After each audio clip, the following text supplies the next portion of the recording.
friends. Welcome back to the unofficial companion podcast to HBO Max's hit show, Industry, with us, the Wall Street Skinny. So for those of you who don't know us, I'm Jen. I'm Kristen. This is also my favorite day of the week. Tuesday? The day that we do Industry, our Industry podcast recording is 100% hands down my favorite day of the week that we have in our little work schedule. So to give you guys a sense, last week, Jen had 20 pages of notes, and this week she only has 14. I could have done it in my sleep. What a breeze! So, because it's going to be a quicker episode, maybe, I do want to spend 2 minutes on two things that we didn't talk about that I actually think are not necessarily important, but like that are in the intro. The first thing, my first reaction to watching the show was I absolutely hate the music. And this is coming from someone who literally has HBO music on my saved Spotify playlist. Again, Game of Thrones. I'm obsessed with White Lotus. I'm obsessed with the Succession songs. And I was so disappointed that they basically picked cheesy 80s like elevator music. By the way, we're millennials, so like we're supposed to like 80s music, and I hate it. So that's my first gripe. And I know, Jen, when you first listened, you're like, it's not that bad. And then now you're like, no, I hate it. Wasn't that bad. Well, I like electronic music. I was okay with it being electronic. And at first it was giving Stranger Things. I love the Stranger Things soundtrack and the overall vibe. So I was like, oh, okay. They're trying to evoke the 80s, which was kind of like the heyday of the bond market when it first got going. So I was like, I can see where they're going with this. I'm 4 episodes in. I'm sick of it. Redo it. Yeah. Give us a new HBO quality intro with like a map. Give us just so you guys know, when I'm releasing our sales and trading course coming up, I think probably in the spring, we're going to have a map for you guys that is HBO worthy. So just know that we're going to make up for it where HBO has fallen short. Yeah. But I literally also, because they chose that music, was Googling, like, when is this supposed to have taken place? I actually thought that maybe it was, there's that other show, Tell Me Lies, that's like based in 2007. I haven't seen that. And I thought maybe this is supposed to be like a throwback to, because by the way, so much stuff is similar. I mean, you're saying no. They're 100% like this is 2020. They have like They do. Yes. I mean, they had in this episode, they literally had like 2020 University Day. Yes. 2020 and I have a gripe with that, which we're going to get to later. But in the very first episode, it wasn't clear what year it was. And so that was when I was looking up, like, when is this supposed to have taken place? So that was my first thing. The second, I was actually very surprised to see that Lena Dunham directed episode 1. I don't know if she did the rest of them, but I don't see her listed as the director on the other. Yeah. I've only watched through episode 4. One thing that we are doing is, I know Kristen's moving ahead through the series. I am going episode by episode, week by week. So you guys get my reaction in real time without not knowing what's going to happen. Foreshadowing, not knowing what's going to happen. And so I think it's good to have both of our perspectives, because I might be like, I think this means this.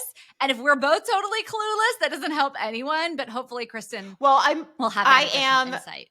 I'm now in season 3, but it's funny, when we did episode 1, you and I were talking, you're like, I don't think it's part of an American bank. Turns out in the last episode of season 1, like, nope, there is New York. So there is a New York office, but is it a London-based bank? Is it like Barclays that has a US division, or is it a US-based investment bank that has a London office?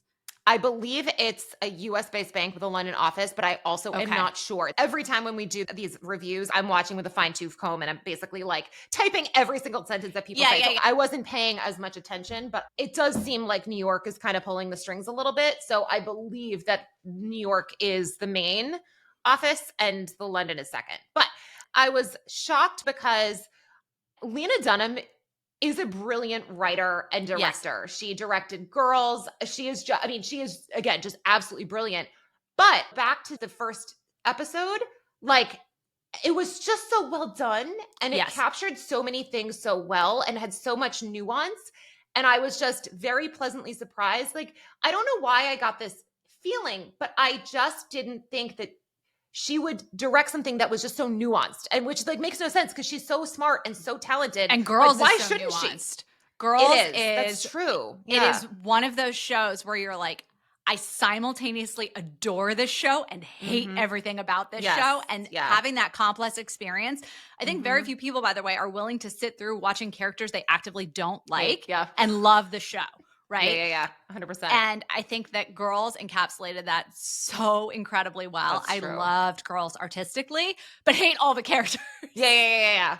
I watched Girls, 15, 20 years ago, whenever it came out. Oh, it's worth a rewatch. It's really worth it. It was very prescient. Interesting. So I'll have to go back and rewatch that. But it was one of those things where I was like, huh. And it shouldn't have, because I know she's so talented, but it just made me have so much more respect for her because it was just so well done. So anyway, that was all. It was just very interesting that it was directed by her. Well, and to your point, quite frankly, by contrast, I loathed episode 4 so intensely that had I not had you and the entire chorus of everyone saying, oh my God, season 3 is amazing. Can't wait till you get there. Can't wait till you get there. I would have stopped watching this show and been like, this show sucks after this episode. And we're going to get to all of the different factors that went into me feeling that way. But I did not enjoy this episode. So I am so excited to get through to season 3. John, watching season 3 feels like there's a number of things that have started to jump the shark a little bit, in the sense that, by the way, they're in season 3, like they're now basically equities traders. They're like prime brokers. We're unclear if Robert's an investment banker, so I won't get into, but like, I do feel like we'll get there. But anyway, so let's talk about this particular episode. Okay, cool. So we kick this off, and Eric is announcing to everyone on the trading floor that it's payrolls tomorrow. And he says, can we make sure we're not taking lunch off the desk, please? Okay, so we've gotten an indication that payrolls is an important thing. We should really get into why. And actually, this is great timing because we just had a big blowout number last Friday. And so we'll talk about that, and we'll talk about what payrolls means in the overall context of the market. So the non-farm payrolls report is arguably the single most important economic data release that we get in the United States every single month. It comes out at 8:30 a.m. New York time, the first Friday of every month. And the headline number is the number of jobs added or lost in the US for the month immediately prior. So we're recording this, today is Tuesday, October 8th. We just got the non-farm payroll report for September on last Friday, October 4th, along with all the revisions to earlier releases. And we call it non-farm payrolls because we're talking about the vast majority of American jobs, with the notable exception of farm employees. There's also a couple of other exceptions, like private household workers and stuff like that. Basically, it's like we exclude all the people who can't file for unemployment insurance. But farm workers are the big exception. And the party line there is like, oh, well, there's seasonal factors, blah, blah, blah. But let's be real, okay? Like, the data is way too unreliable because such a high proportion of farm laborers are undocumented in the sector, right? Yeah. Okay, so why does this number matter so much? Well, remember, the Federal Reserve, right, the central bank of the United States, has a dual mandate: keeping prices stable and maximizing employment.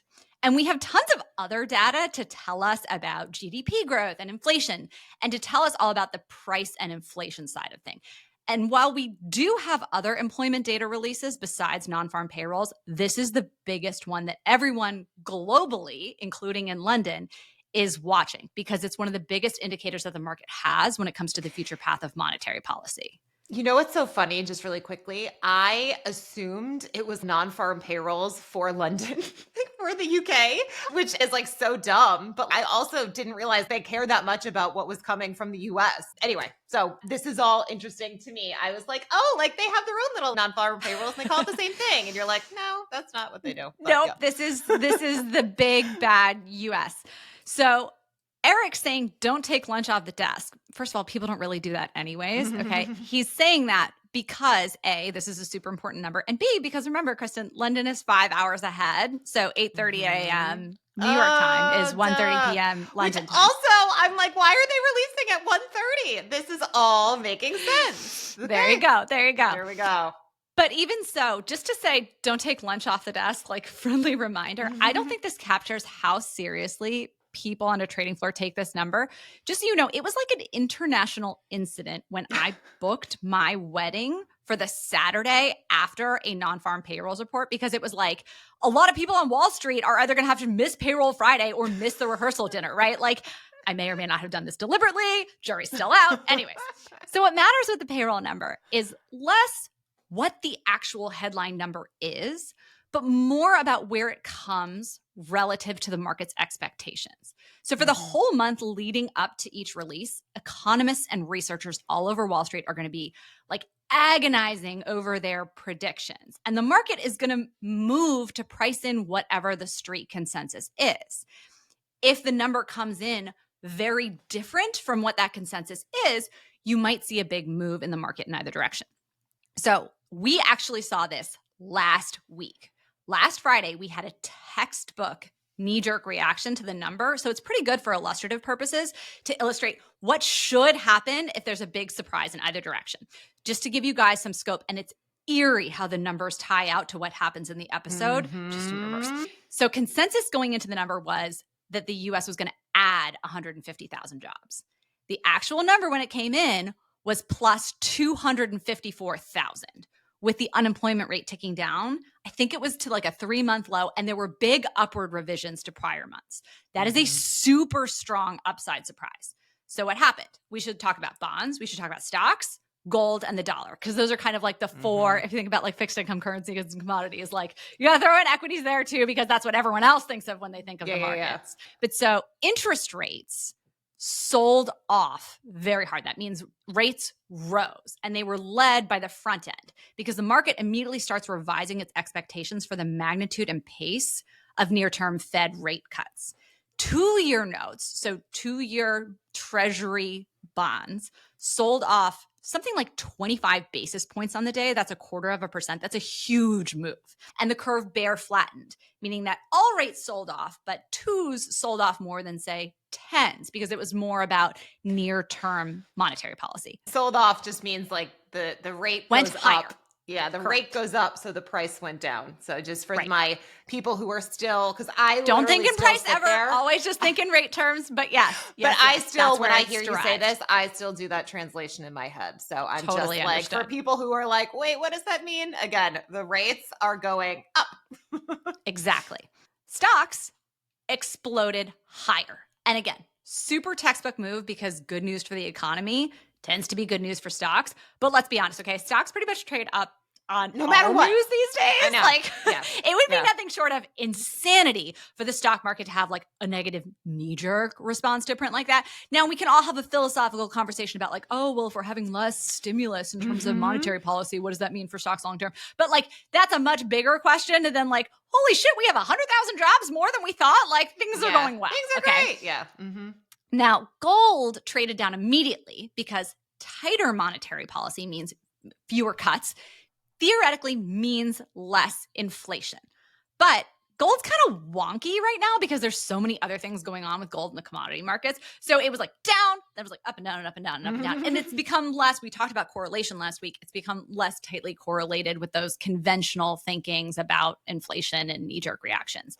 And then lastly, and this is the one that we care most about for today's conversation, the dollar immediately bounced higher. Again, textbook move and exactly what you'd expect, because tighter monetary policy, meaning fewer cuts, typically means a stronger currency because we're not increasing the money supply. We're not devaluing our currency. We're going to circle back to this again later in the episode because it's so important for our friends at both Pierpoint, or is it Pierpoint or Pierpont now? I forget which was my client and which is the, thank you. Pierpoint. Yeah, exactly. And Daria's client, Aubrey, who we know did this cable trade last week, all thanks to Harper. But I do want to make one other point about non-farm payrolls before we keep going. There's always like the textbook reaction, like, okay, what should happen in theory? And then there's what actually happens. The two are not always aligned. Sometimes it's buy the rumor, sell the fact. Or sometimes there's some nuance to the data that the market's going to get really hung up on, like smaller things within the report, like average hourly earnings, or some prior revisions that might steal the spotlight from the headline number. So keep that in mind in terms of thinking about it, because you might get one initial response from the market and then the market might fade it and you might end up in a totally different place by the end of the day. This all makes sense. And that actually is good foreshadowing. Yeah. Well, and on top of that, we have Eric talking to Harper about her model. Okay. We've got all of a sudden Harper, our amateur economist who claims to have built her own non-farm payrolls prediction model. She says, and I quote, she's built her own indication model using weekly jobless claims, which is one of the other regular pieces of data that we get, credit card arrears, which is how many people have missed or are late for paying their credit card bill each month, and Google searches for job vacancies. Not sure how you got that data from, like, awesome job, girl. Like, yeah. And she says those are all rolling over. So what I took that to mean is that she is calling for a lower number than the street is predicting. Like, I'm not sure whether to be mad or impressed. Gus, Mr. Investment Banker, is like listening to her little speech and she's like, oh, good job, fellow nerd. You know, like, you did it. You came up with a model, right? Like, this is what we would do in investment banking. Just to be clear, there is an entire army of economists doing just this at the bank. So how she would find time to do this when she could barely manage to put together a few slides on Daria's sales credits is mind-boggling. But as far as like how Harper is performing as our little analyst, I will say, like, coming up with an independent view on economic data, I mean, like, okay, you're not getting fired on Riff. Like, you are top tier immediately. And then I think the other thing with her too is it's going into her birthday. And Eric is also asking about some of the other personal stuff, which is, hey, so I need your transcript. And she's like, oh, okay. And he says he'll look into it. And she's like, no. And he's like, no, it's fine. And he says, you know, you're the right kind of immigrant, right? Because she's obviously American and he thinks she's doing a good job. So he's like, I want to make sure I can get your visa sorted out. You're the right kind of immigrant. You were going to say something. But like, how do we feel about Eric saying you're the right kind of immigrant? It's not great, but this is something that is just a reality on the trading floor. Like, people say the thing you're not supposed to all the time and do not have a filter. Like, I could see someone saying that on a trading floor today to somebody else. That's 100%. That was, I think, more my reaction was like, yeah, it's like wildly offensive. And at the same time, I just think it's like something that I could see someone saying. There's a line that Eric says at the very end of this episode about what his old boss said to him. Yeah. And I think this all ties together with that. So just keep this line in mind. I just wanted to flag it as kind of a full circle moment for later. Yes. They are also hinting at like political leanings of people when Daria makes a comment, if the labor market contrives to give us another 4 years of Trump, I don't know what I'll do. I'm talking about the US political election. So anyway, then someone comes over and gives her a whole bunch of cupcakes or whatever. Donuts. Maybe they were donuts. Whatever. Cupcakes, donuts, they all look the same. And by the way, donuts is like slang for zero and like bad P&L on the trading floor. So it's a little bit of a sight gag. Yeah. It like, do you remember birthdays on the desk, by the way? Like, birthdays on the desk cupcakes. Were always, it was cupcakes. It was like those little baked by Melissa cupcakes that was downstairs in the office. Or sometimes the traders would have their brokers get like burgers for the floor or whatever from like one of the steak houses, and they would be, but it's just so funny. I actually even thought the delivery of the birthday episode was on point, because here's how it would go down. The MD would be like, you know, the VP or the associate would be like, hey, it's Harper's birthday, right? And the MD would be like, oh yeah, here's $50, go get something. And so then you, junior person, are like, cool, just what I wanted, schlepping around Manhattan trying to find some cupcakes or whatever. I mean, that Baked by Melissa store must have done a killing, because it was right downstairs from our office. You never had to put too much thought into it. So it shows like everyone coming over and singing happy birthday to Harper or whatever. And it's the least festive office holiday birthday party, but it's very But it's very accurate. Exactly. Yeah. That's the whole point. And then of course, Clement comes over, and Clement always just makes these strange comments that we have to look up what it means. So what he actually said was, I can't see a birthday candle without thinking about Robert Herrick. I was an English major and I didn't know the Robert Herrick reference myself. So I had to Google that. I'm glad you read the whole poem. I did not. I was like, Cliff Notes. Basically, it's called A Poem for Candlemas Eve. And it's a poem about just the changing of the human condition. You've heard the phrase before in culture. Yeah, gather ye rosebuds while ye may. That's where that comes from, if you've heard it. Again, this is like a 17th century British poet. And all of this is building part of this persona that Clement continues to cultivate, of this erudite, like, I know everything, I've partied with all the legends, and I'm this scholar, you know, that he's clearly really working hard to cultivate. Which again is going to come back at the end as well. After her birthday party in the office, they cut to Harper's birthday party where she's hanging out with her quote unquote friends from the trading floor. Yes. Now, this is the saddest birthday party I've ever seen. So it's Harper, Greg, Robert, and Yasmin trapped in a very claustrophobic seeming apartment. I think it's Robert's apartment. I think it's Robert's apartment. Yeah, it's definitely Robert's apartment. But I don't know where Gus is. Yeah. I didn't see Gus. So that was the only reason I had questioned that. But I don't know who else's apartment it could be unless it's Harper's. But Harper lives with because Harper lives Yasmin. with and Yasmin said you weren't in your bed this morning. So it's definitely So it's definitely Robert's. Okay, so we've solved that mystery. They proceed to consume an extreme amount of alcohol and drugs, some of which I had never seen nor heard of prior to this. And watching the scene that unfolds, I physically felt ill. The air is like smoke filled and I can like smell gross cigarette smoke just looking at it. And just the number of like bottles all over the place. I was just like, ugh. No, it literally gives you like second degree sick. So just a quick notes on this scene. So first of all, Greg and Harper are having a like quasi-political conversation after we just had that innuendo on the desk. Mm-hmm. And Greg is going on a diatribe about quote unquote woke capitalism. He says, and I quote, "I'm Nike.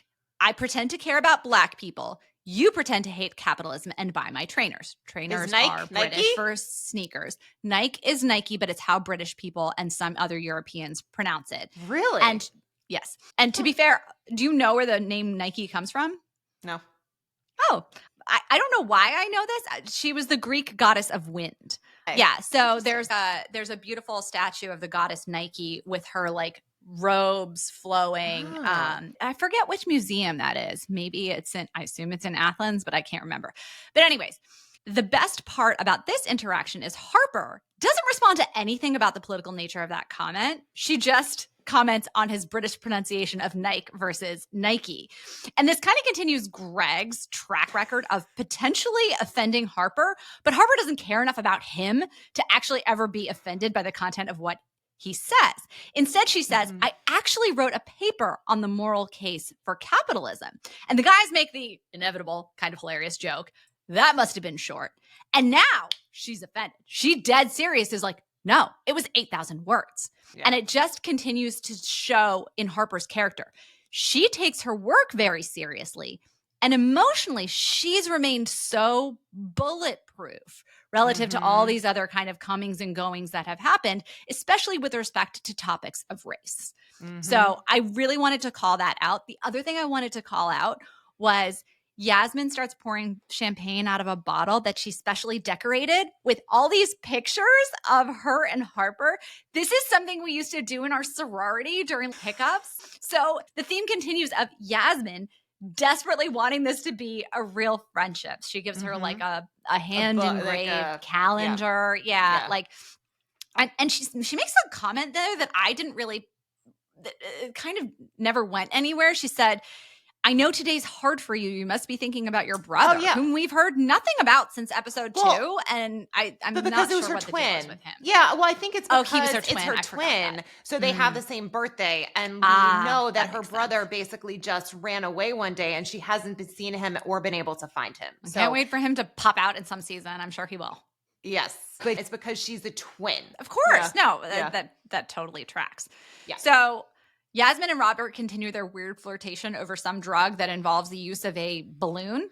Don't understand how that works. Don't care to know. Like, no. Whatever. Then Yasmin and Greg finally leave. Knowing it's non-farm payrolls tomorrow, she says nothing good happens after 2 a.m. I'm like, it's 2 a.m. and you're still, now granted, again, the number isn't at 8:30 their time, it's at 1:30 their time. So theoretically they have a little bit of time to like sober up and get their shit together. But I'm already starting to have like slight heart palpitations watching this episode being like, what are they setting up here? Oh yeah. And of course, as they get drunker and drunker, just the two of them, Harper and Robert start getting closer. They start dancing. They're wearing silly costumes. Finally, daylight is streaming in through the window. Harper makes a move on Robert and he rejects her, saying basically like, I got to figure out what this thing is going on with Yasmin. And Harper's like, okay, whatever. Like, blah, blah, blah, clearly pissed, right? And they go into work. And that's where kind of non-farm payrolls day now actually begins.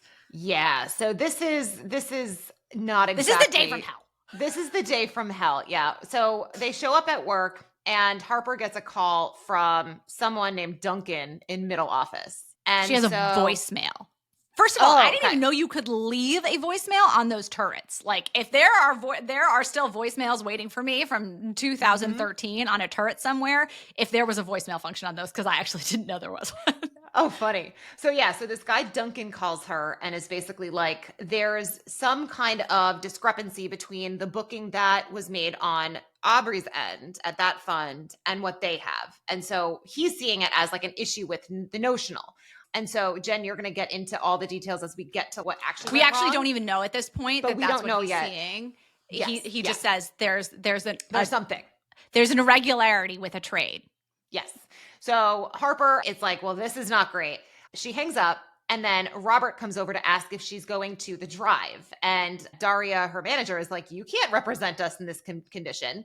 So she's like, find someone else to take your place. So Harper, and the drive is like a recruiting event. Yeah. So normally what happens is like analysts would go back to the school that they went to and go on campus and do like info sessions. Here, for whatever reason, like people are actually coming to the bank, I guess. And there's representatives who are all representing the firm and trying to get seniors in college, for example, to decide to work with them. And so Harper goes up to Yaz and is like, hey, can you basically do this for me? And Yaz is upset because she's like, you weren't in bed this morning. Like, where were you? And obviously she has this thing with Robert. So she assumes that something happened with Robert, which again, we know it didn't because he stopped it, but she's still pissed. And Harper does nothing to disabuse her of that notion. Right. And so Yaz is like, fine, I'll do it. But just so you know, I've booked us for spin and I've already paid. So she's like essentially making Harper, like as punishment, go to a spin class, which is hilarious. And then as she walks away, you can see that Yaz is basically reading an article about Maxim, who's that guy who was at Brevin. And it's about how he has just raised a $300 million launch of a new fund. It's a spin out of Brevin. I did what you always do is I screenshotted the thing. And so it says Brevin had just posted their best year in more than a decade. And this fund that they're doing, again, $300 million, is going to be focused on FX derivatives. So Yasmin decides she's going to reach out to this guy, Maxim, for a coffee. So she's trying to get Pierpoint into the whole mix. So I also want to point out that during the whole exchange with Harper, we have two phenomenal sight gags. We have Eric literally wrapping himself up in a resistance band like you use in a gym while sitting at the desk on a phone with a client. And then you have Kenny listening in and chiming in with his peanut gallery commentary on the interaction between Harper and Yasmin. First doing bicep curls over the arm of his chair and then doing full-on goblet squats in the middle of the aisle. And I cannot tell you how much joy this brought me. He's like grunting and he's like, yes, go to the thing. It'll be a good look. And also I do think we see this, it feels so repetitive to keep pointing it out, but I do want to say that like Harper and Kenny are both making Yasmin feel like she's the lowest man on the totem pole. She's got to go to this stupid recruiting thing. And so she's like, fuck it. I'm going to message Maxim, my little family friend who just opened his own $300 million FX derivatives and emerging market trading fund. See if he wants to meet me for coffee, right? Like, I guess I'll do that since everyone else thinks I'm totally worthless. Yep. Yeah, 100%. So then in the next scene, we see Harper goes into middle office, goes to this guy, Duncan, and he says that there's a discrepancy in the notionals. He's saying, they're saying 50 quid. Our firm is saying 50 US dollars. Okay. First of all, sterling and quid, are they just the same thing? Yes. Okay. Quid is like bucks, right? Like when we call, like if it's like $5, you say 5 quid. This is Yes. So although a buck is a million in the yes, but we're talking about like normal currency parlance. But so first of all, huge shout out to the actor who plays Duncan, who played the head dog on one of my favorite shows, Slow Horses. I don't know if you're watching that. No. 100% add to watch list. It's fantastic. It's British spy stuff and it's Gary Oldman and Kristen Scott Thomas. It's amazing. Oh, yeah. Okay. But anyways, so I also love that I think they did a great job showing how middle office would look so different from the trading floor. Everyone has 2 screens and it looks more like an office when you think about where office workers work. There is TV in the background with an American accented speaker talking about the markets, and you hear her say that it's 7:30 a.m. Eastern Standard Time. So I just want to like flag that timestamp for us as we're going through the life cycle of this day from hell, that is 1 hour before the non-farm payroll report release. And Harper is just now talking to the middle office guy. And Duncan says, there's a discrepancy on the notional. He says, graduates have done this before, so I just need to check. Meaning, listen, it's fairly common for first-year analysts to make mistakes on trades. He knows to be alert.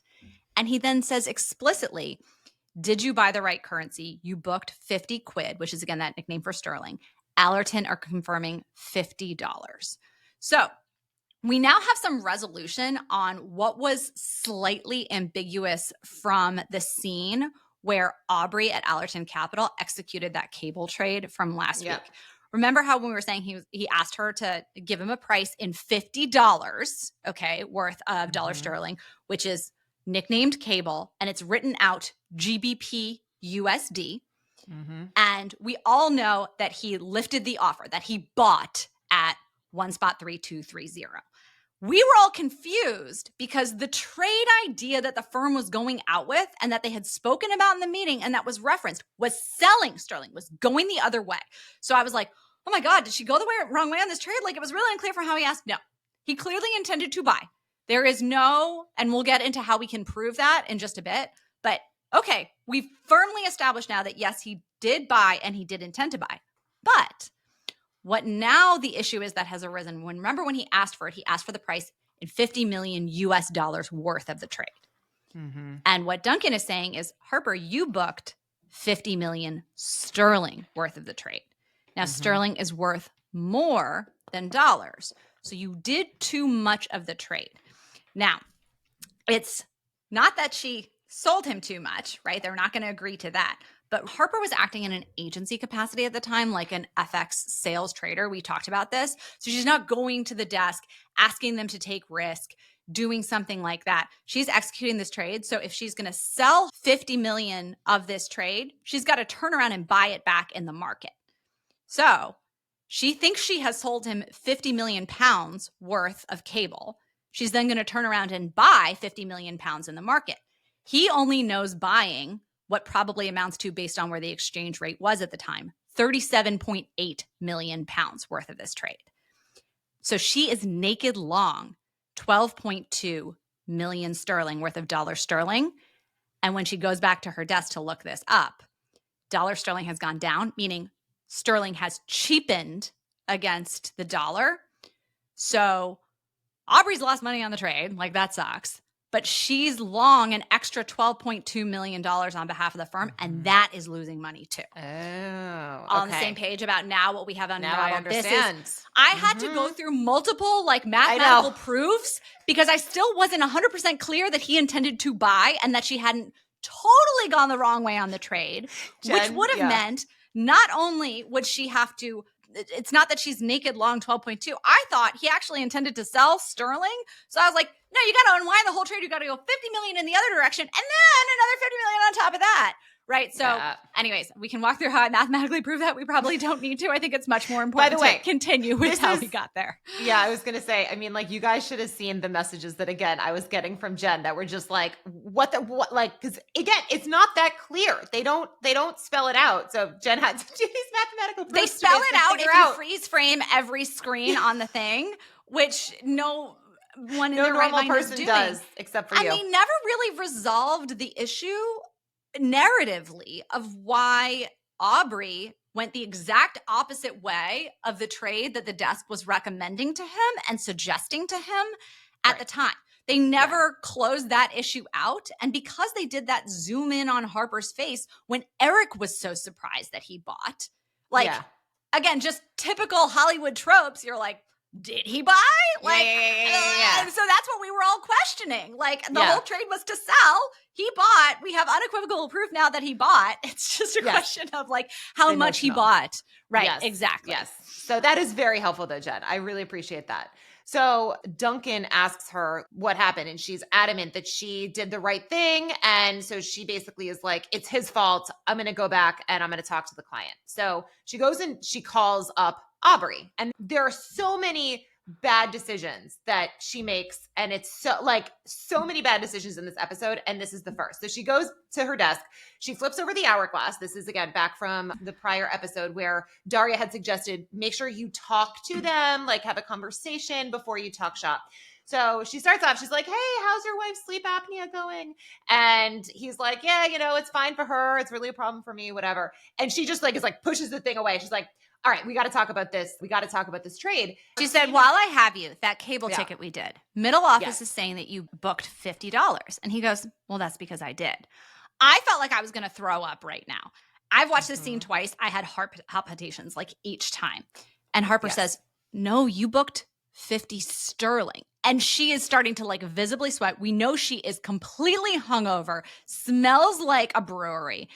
And Aubrey, cool as a cuke, is like, are we seriously having this conversation? We can pull the tapes on the trade, which we spoke about last week. That's exactly what happened to me. Although, like I said last week, again, given the quoting convention stuff, I don't know how much this would have, Yeah. It actually might have vindicated her a little bit. Yeah, sort of, maybe it wasn't exactly clear, and maybe they would have been let's split the difference. Who knows, right? Yeah. But we now have full confirmation that, by the way, again, this was what he had intended to do, because we all know that sterling has cheapened against the dollar. If, in fact, it was that he'd gone the wrong, he would be more than happy to match her notional amount, because he'd be like, sweet, I sold more than I thought, right? I definitely want to match it. So now we know what's going on. Aubrey's like, I don't want to pull the tapes. It would be a first in my 20-year career. Does Daria know that you're calling me? Harper's like, okay, well, I guess it's my bad. Could you amend the trade on your end? Hey, do me a favor and eat this mistake for me. And Aubrey goes, with the rate where it is, why would I eat that for you? I'm no philanthropist, okay? She keeps trying to wriggle out of it, and he's like, I'm willing to lay this mistake at the feet of your inexperience. But if you push me on this, it will legitimately damage my relationship with your superiors, and then you'll have a real problem. Yep. He hangs up on her. Yep. So, all right. What is Harper going to do about this? By the way, flashback to her original conversation with Duncan. And she's like, is this a big problem? And Duncan's like, yeah. You need to immediately tell your manager. Not telling him is not acceptable. First of all, the fact that she wasn't sure if this was a big deal or not is a huge red flag. Yeah. Duncan is 100% correct. And I really want to just hammer this home right now for anybody who's been through the process of interviewing for a job in this industry or trying to understand the level of severity an issue like this is. Guys, when people are being interviewed for these jobs, they're given all kinds of brain teasers or asked to oh, tell us about a failure or whatever to see how you react under pressure and to see how you react when things go wrong. This is why, okay? All of these awful scandals in the news about people lying, covering things up, stealing money, et cetera, at banks, this is what people are trying to solve for in hiring. You want someone who's going to tell the truth and immediately own up to a mistake when they make it. And it's I tell my kids, right? It's listen, everybody makes mistakes, but the punishment for making a mistake, it pales in comparison to the punishment you will get if you lie about that mistake. Yeah. Okay? Well, if you make a mistake, we can learn from it. Yeah. But that's the whole thing with this entire thing. She had so many outs and she just kept digging herself deeper. I mean, Duncan was like, this happens. This is okay. And he was being great. Yeah.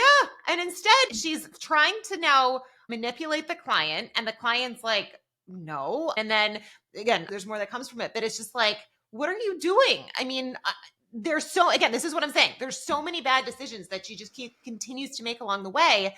And they all blow up in her face. Nothing comes from it. The only way she actually gets ahead is by actually being honest. But yeah, we'll get to that. So next thing that happens is Eric asks Rishi, where is the street on NFTs? Which, by the way, Eric has a goddamn Bloomberg in front of him. You would never ask a trader this less than an hour to go find an non-problem. What's everyone expecting? Yes. So Rishi replies, they're at 250 and so again, Pure Point is at 150. So Pure Point expects the numbers to come in weaker than what is currently expected. Literally the exact mathematical opposite from what happened last week here, which is just eerie. Yeah. So Greg basically comes up to Harper and brings her a coffee. And this goes back to what you said. He keeps saying inappropriate stuff. He gave her a Japanese whiskey in the prior episode that had a suggestive name. Anyway, he comes over and brings her a cup of coffee saying, strong and black, just like me. And Harper's just like, I can't do this right now. So he walks away rejected. And then she says, do you have anything stronger?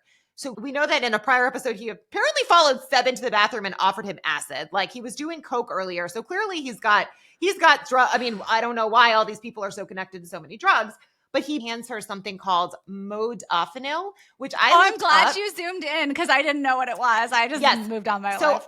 So it's a prescription drug that people prescribe oftentimes for jet lag. So if you're traveling somewhere and you need to be awake, it's for that. It's also for narcolepsy. So it is a prescription. Do we need this for the LA trip? I mean, no, people use this. One of my mom's good friends, who's a concierge doctor, he prescribes it to his patients all the time for trips. Yeah, but it's not meant to just be casually used because you didn't sleep all night. And it can have some very bad side effects. So he says, take 2 of them. So he says take 2 and you'll feel like you're inventing Facebook. Yes. So this is the stimulant that's going to break Harper out of her hangover and help her come up with the magical solution of how to solve this total F up on the trade. Yeah, but then she still does nothing about the trade and to your point goes and takes a shower. I'm pulling my hair out at this point because we know, by the way, just mathematically, so we had 1 full day that was her birthday. We are now 12 hours into the next day. We don't know how many days have passed since the trade was executed, but we know it's at least 36 hours, if not 48, if not more. This trade could be anywhere. Yes. Yeah. Jen is so oh my God. Seriously, I'm stressed out just thinking about it now. Yes.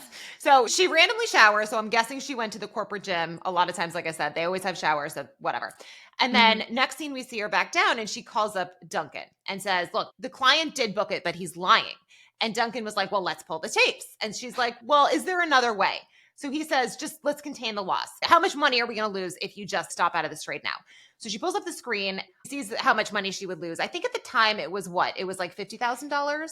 Yeah, so let's just get really specific on this. So Aubrey bought sterling versus dollar at one spot 3230. So that's where Harper theoretically hedged it out by buying it at one spot 3220 to cover the firm's risk. So she sold it to him on the offered side. She probably bought it on the bid side, right? Okay, great. And you can do that because it's just so liquid. So if you're doing something like what she's doing, well, she's the dealer, boom, boom. Right? So she's making the market, right? But yes, she would have done it simultaneously. That's exactly right. Yeah, the question that I had when I was actually, after we did the whole recording, I was like, but doesn't someone have to be managing the risk? So that's why I was why wouldn't you go to Rishi? Why is she booking this? Again, we're so far past the point of who should be trading, who shouldn't be doing this. I will die on this hill. This salesperson should not be executing any live risk. Never in a million years. But yes. So we can see on the screen that dollar sterling right now is one spot 31863 at one spot 31895. It has gone down by 40 pips. That's a decent size move. And we backed into the fact based on what the exchange rate, again, that one spot 3230 was where they did the trade of how many sterling it should have been. It should have been 37.8 million sterling instead of 50 million sterling to equate to $50 worth.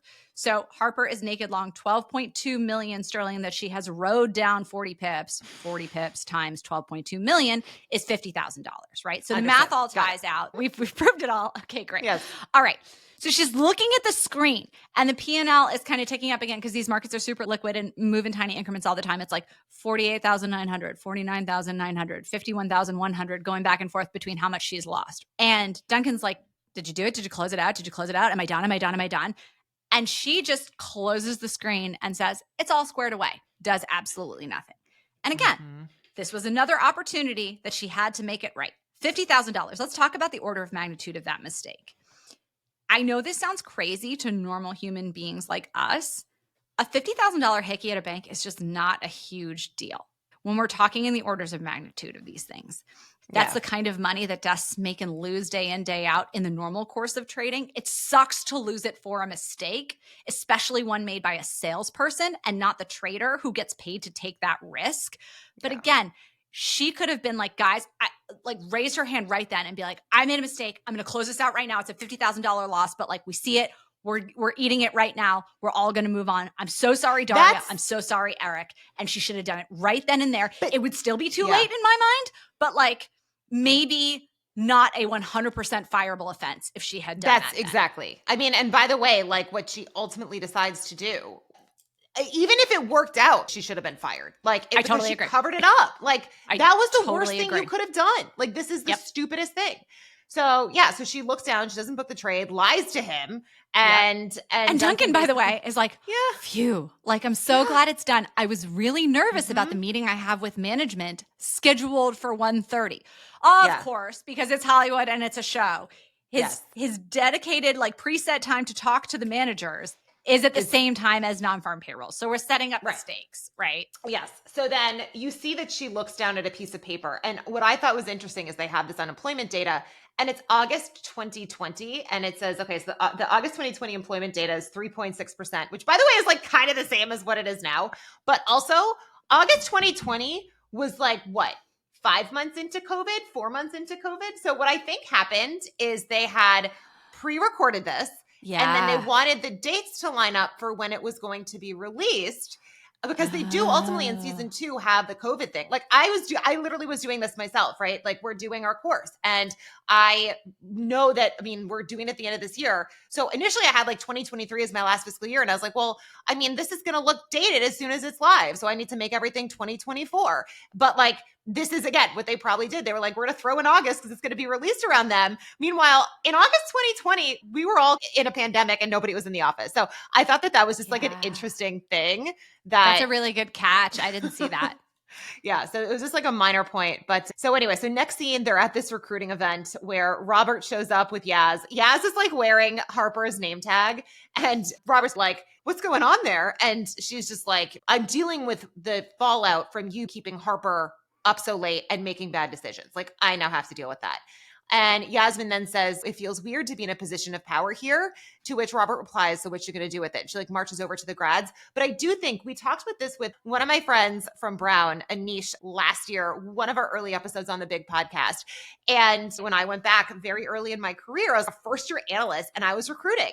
And he was like, I literally have flashbacks of you interviewing me, meeting me, Kristen, interviewing him. I asked him a question of like, if you were given $100,000, what would you do with it? And he's like, I'd put it in a startup. And I'm just like, you know what risky that is?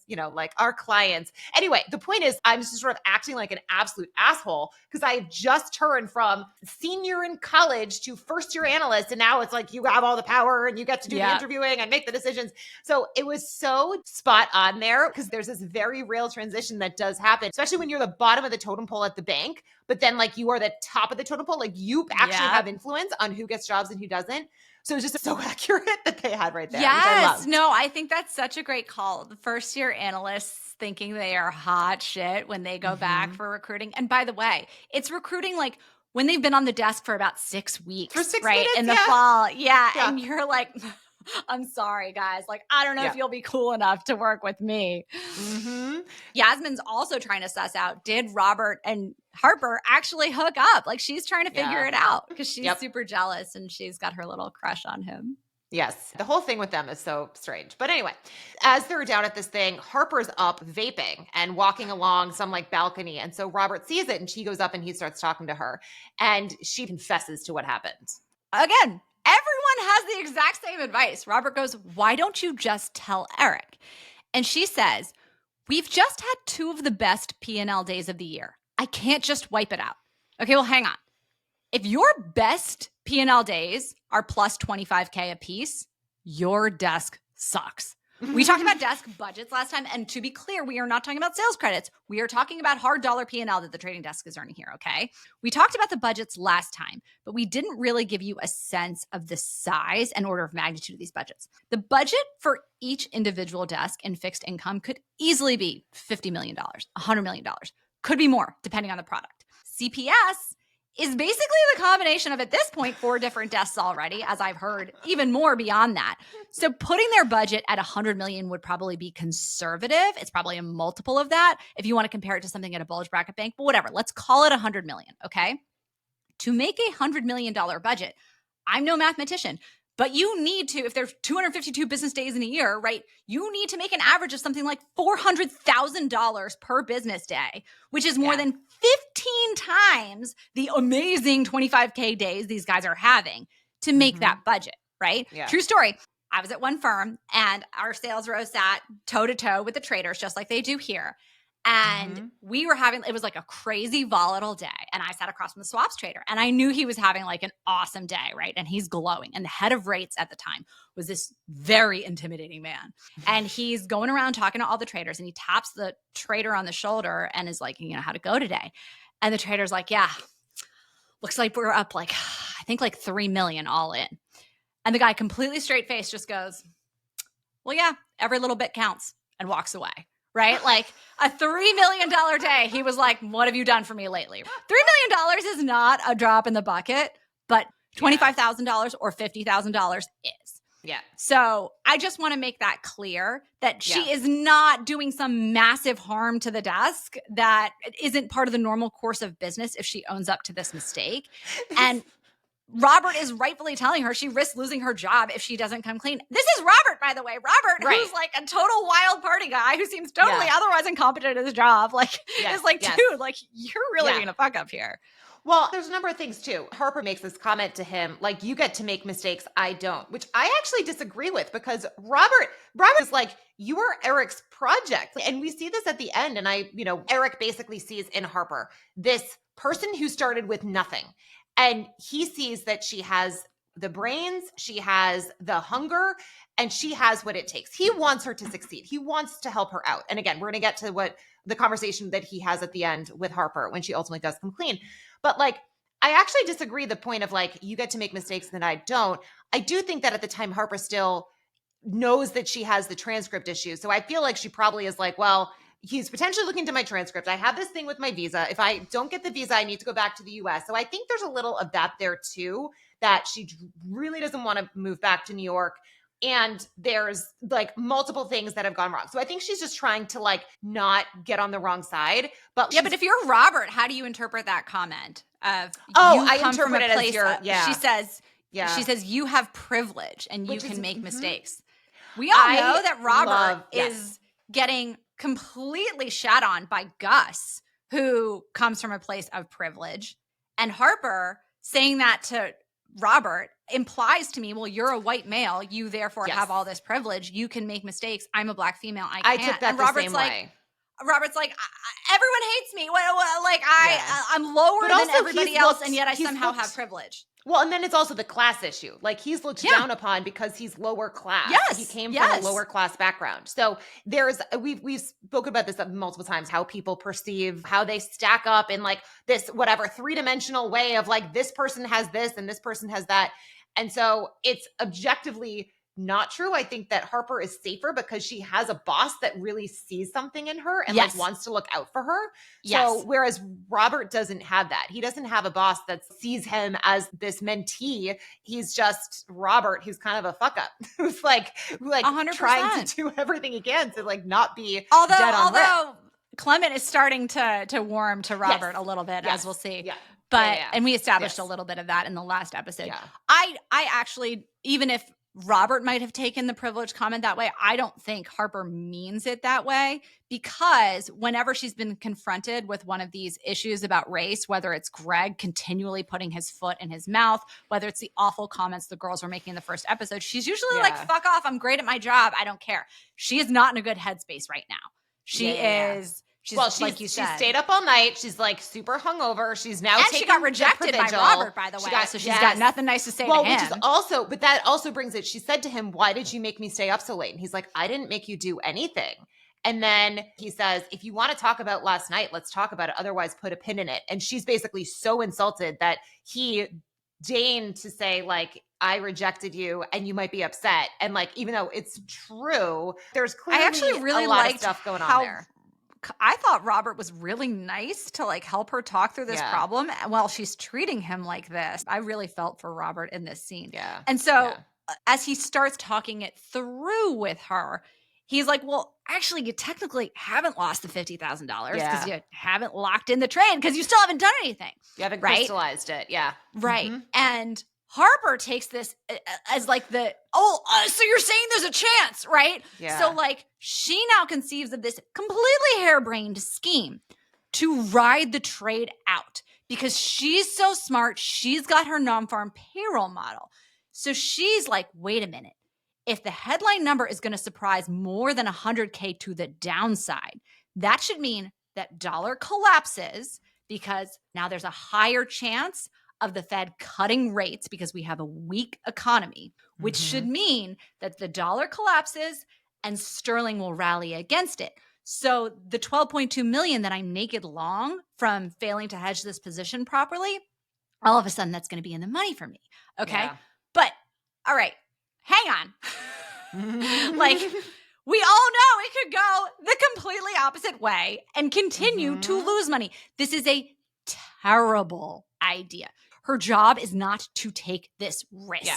Even if the bottom line, even if it were all worked out great and the firm made money off of it, it is a clear violation of what her job is and what her duty is. We'll get into this further, how little she understands about the implications of this. Yeah. No, Robert says this is a terrible idea. Like everyone is saying this is a terrible idea and she's just wants none of it. So the next scene we see Gus is sitting there donating to Hari's memorial fund. And we had another flashback actually where I think it was Robert looking at a picture of all the analysts and you see brochure. Hari. So there's a little bit of that coming back. So he's there sitting there like going to donate. And Clement is across from Gus because he's technically his MD, like reading his Financial Times. And he's like, this is the first time I've been on the floor since they invaded Iraq or something. He's like, normally I'd have a lunch. He goes, yours is incredibly antisocial to Gus, basically meaning like, you're so antisocial, you're just sitting here, like you don't go to any lunches. And Gus just replies, things slowing down then. And then as he's sitting there, Theo walks over. So again, this is Gus's boyfriend, or not really. Basically, it's not his boyfriend. It's like he's having an affair, more or less, with Theo. His lover. Theo has a girlfriend, his lover. And Theo walks over, handing out new research on a bubble in tech, and drops off the report to Clement. Again, ignores Gus, goes and gives it to all these other people. And Gus is just like, what the fuck? Also, Theo's the shittiest researcher ever. Every single idea he's had, slow down in housing. Or like, oh no, wait, he was against the slow down in housing, so that's not that bad. But he was like, oh, it's going to be a tech bubble. I don't think so, bud. Like, yeah, seriously. It's 2020, time to buy. So then Gus basically offers to reach out to Usman, who, if you remember from the prior episode, was Casper's number 2, who they were trying to win over. They went to the gate club. Robert basically did land him and impressed him when Gus decided to get in a Uber or cab and like go to Theo's. So Gus is like, hey, I'll reach out. And Clement says, well, Robert already has a dialogue. So Gus is basically like, well, we can be dual coverage or I can back up Robert. And Clement just goes, I doubt you want to be subordinate to him. So then Gus is just pissed off. Again, now it's like Gus is scrambling for some role on this team. Yeah. Clement has one client. He's got 2 analysts supporting this. And all of the available things to do have now gone to Robert. So Gus is like, he's fighting for a shred of dignity. First of all, offering to do dual coverage with Robert, given how much he has talked down to Robert and put him in his place continually throughout this. That's already bad enough in Gus's eyes. Now offering to back Robert up, it's like, oh God, right? Yeah. And Clement calls him out on it. And it's just like, oh, I thought this was beneath you. I thought all this stuff was like, I thought you were so much better than this, aren't you guys? Yeah. So basically at this point, Gus had enough, marches up to Theo and asks, he's like, let me see the report. Give me the report. And Theo says, grow up, I have a girlfriend, which is not the point. He's basically saying, don't avoid me. At least give me the report you're working on. I am the salesperson sitting here. Like you could at least do the common courtesy of giving me the freaking report. And he literally says, grow up, I have a girlfriend. It's like, Does Theo get written out of the show soon, please? Or do I have to deal with He's not in season 2. Oh, he's not in season 2. Yeah, don't worry. Okay, so next scene, we're basically back and we see Yaz talking to a group of students saying, I had interviews at Morgan Stanley, Nomura, Barclays, and I can count the number of times I was interviewed by a woman until I got to Peerpoint. When she says, it was really important for me to see people like me in positions of responsibility. And so a candidate who, by the way, will become a fixture of season 2, she basically looks at Yaz and is just like, I'm curious why there are no women on the board. And Yaz replies, well, we just hired our first female president, to which this person replies, that's basically a figurehead. And so the girl is essentially like pushing, because I do think there's so much of this where it's like, there's all this PR that banks will try to put out of like, oh, look at all this stuff. And it's like, there's like the party line and then there's the reality. it's a very real problem that all of the major banks like do not have women in positions of power in P&L generating seats. Like we've had that conversation. We had the conversations about problematic female managers. We've had a number of conversations about just women in like higher ranks, but it's clearly a problem here. So girl asks, what is it like being a woman in this environment? To which Yaz replies, not dissimilar to being a man. She says, there's always banter. And so the candidate replies, that basically sounds like a euphemism. And so Yaz is like, well, you have to have a sense of humor. And this woman basically says, well, men have been hiding behind that for years. So Yaz finally says, look, you can sit on the sidelines and comment, or you could try to join us and affect change. And Robert tries to jump in. And as he's trying to support Yasmin's just like, you can come here because it's one of the few workplaces where nobody cares where you're from. There are many potential role models here. You could be one of them. So it's back to this theme of Yasmin back in power, where it was this candidate who's supposed to be looking up to her. Basically everything she says, just like having a comeback for all of it. And then Robert tried to jump in and save her. And she's like, fuck you. Let me handle this on my own. And so she's basically back to being in power. But to me, that scene brought up so many things that I think do ring true, where there's the party line about certain things, and then it's like the actual reality. And well, look, you have that playing out in the pages of those brochures. So at one point you see Robert flip past the picture of the whole analyst class, and there's a picture of Gus talking to an Asian woman. And Robert's like, this was literally photoshopped. These two have never met or been in the same room at the same time, but they wanted to show a Black man talking to an Asian woman. Like, oh, look what we have, right? Rolling them out for marketing purposes, which is just absurd. But honestly, it's something that banks do all the time. You look at any stock photos, right? And it's always like the most diverse group of people high-fiving, right? All looking happy together at work. Everyone's represented. Although I will say, in fairness, we had a troll who came at us. We had a video we put up from, it was a clip of this, and it was like, what's wrong with this scene from HBO Max's Industry? And someone was like, there's nowhere near that amount of diversity. And it's like, no, there actually is. Yeah, there is. There is a ton of diversity. It is on any major bulge bracket bank in these hubs, there is so much diversity, but there's still problems, and there's probably going to be problems for a long time. But it is absolutely the case that there is diversity. But then I do think it's problematic when people get paraded out as that's exactly look right. at our that's diverse exactly right. people, and like look at the women. We've just hired a female vice president or female president. You're like, but that's not no one in a position of power. And again, this is still a real issue. So I did like that they spoke to that, and it was so spot on. Like it's nuanced and it's great. I will say, I'm not sure how accurate it would be that you'd have a candidate really coming hard for these people in one of these recruiting sessions about the company's policies. I think that there are thoughtful ways to ask those questions and engage in that dialogue to suss out a firm's culture. This was not an example of that. And also, for those of you who haven't listened to our endless hours of content on recruiting, these recruiting sessions are your first interview de facto, right? Those conversations that they're having with the junior people on the desk, all of those hopefuls are like living and dying with every breath, hoping that the analysts and associates remember their names and faces so that when their resume pops up for interviews, they'll be like, oh, that person asked smart questions during the recruiting. If someone was coming at me for my company's policies, I'd be like, yeah, this is a person who thinks we have a terrible culture and was very eager to prove that at all costs. Rather than asking thoughtful questions, this person felt like a media plant, basically, like, no, thank you. I do think it's very important in these recruiting sessions to ask questions that get at what a company's culture is like. That was not the way. No. Yeah. There's much more tactful ways to do things. I mean, it's the same thing that like we've talked about in every single thing where, again, for Harper as a salesperson, like you can be the smartest person, but if you don't have a relationship with the client, like it's useless. You've got to know how to work within the system, which is what Yaz was saying. You can be right or you can be effective. And it's she's like, I loved how Yasmin handled that, quite frankly. Yeah. I loved how it wasn't an explicit put down of that woman, but it was, what are you hoping to have happen? Are you hoping to not work here? Are you hoping we go out of business because you're at a recruiting session? So what's your end game? If it's, oh, you want more women in power within this firm, then maybe come and join me and let's go work together and effect a change rather than just standing here and being snarky about it. Yeah. So back at the office now, it's getting later. Well, I guess it's really not because it's still not even 1:30, but it's like later in the day. It's not 1:30. If the minutes are like ticking by. This is like that scene in Interstellar where like the entire soundtrack, every time like the clock ticks in the soundtrack, it's like a year goes by on Earth or whatever. I am sitting here just the like opposite. Oh my God. Yeah.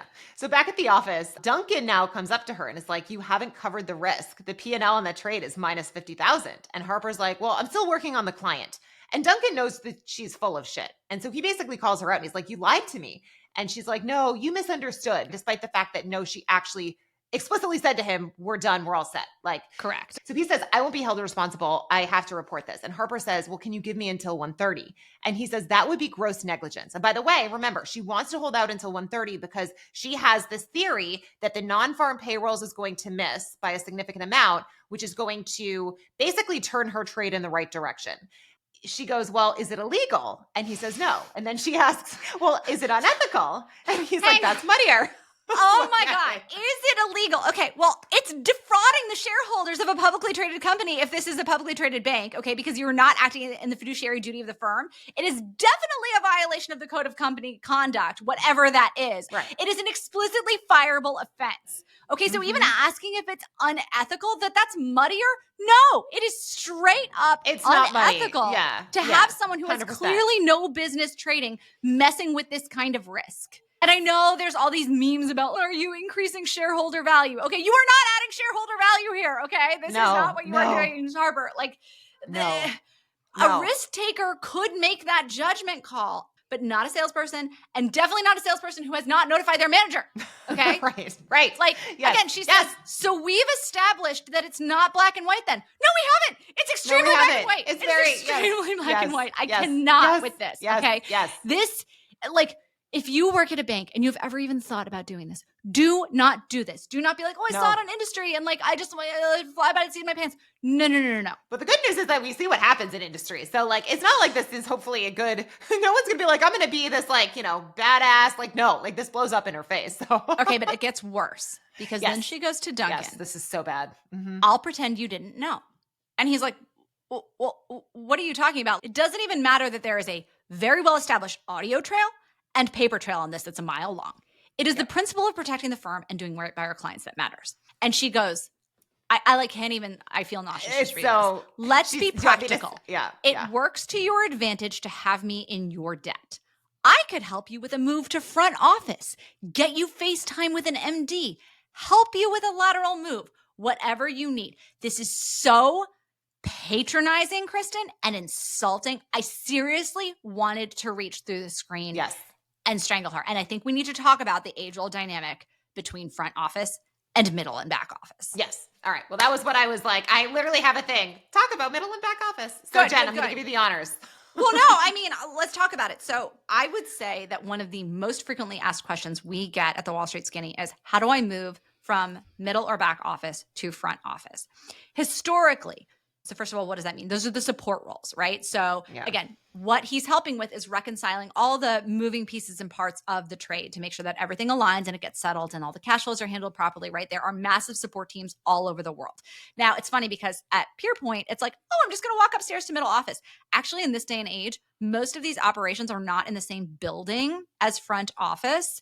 If anything, they actually may not even be in the same country. So you may have entire middle and back office support teams in India and other countries from a lot of these banks. Now, when these roles first evolved, the thinking was, okay, well, listen, when you really get to know the ropes and the mechanics of how like all the back ends of these trades work, right? When you say done and hang up the phone, a whole bunch of shit happens. That front office doesn't really know what happens. Like, oh, it just goes off and then it gets done and like everyone does it, right? Yeah, exactly. But there's this whole actual chain that goes into motion. And it used to be, well, listen, maybe you aren't quite qualified yet to be in that big client-facing, risk-taking role close to the P&L. But you could be 1 or 2 steps removed, learn the ropes, and prove yourself, and then use that as inroads into the front office. Unfortunately, nowadays, mobility is a fraction of what it once was. So I will say this, when I was Harper or Yasmin or whoever I was, anyone in middle office who took it really seriously, who helped me and had a massive sense of urgency and who was all over our desk and who would come to the trading floor to like hang with us and see what we were doing and all that stuff, We tried to promote those people to front office. Some were hugely successful, by the way, and are still in the business in front office.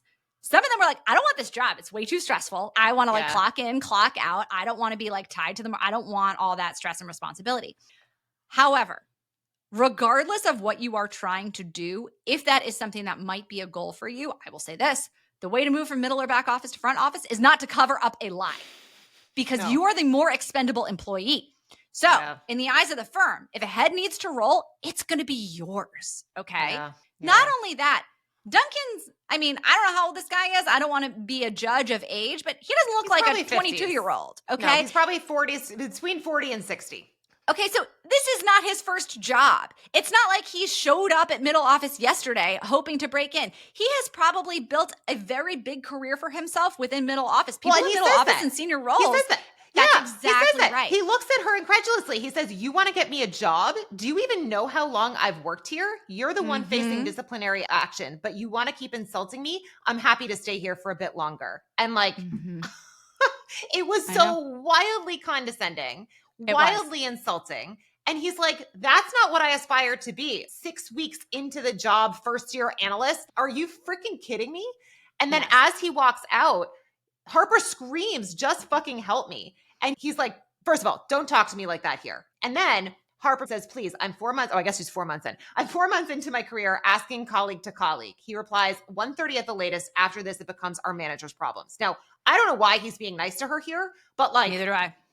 Yeah, he should have just been like, no, I'm dealing with this right now. But I totally agree. Honestly, that's on Duncan for not being like, sorry, no. And like no second chances. And also he is risking his job to allow her to do this because there is a very active paper trail that shows that he knows. Yeah. And he didn't escalate it now. So now he's become an accessory to murder, right? To like the accessory to the trade. But right, no, exactly. It's just, this whole thing is like, it's funny because Harper, by the way, I liked a lot in the first few episodes. I really liked her.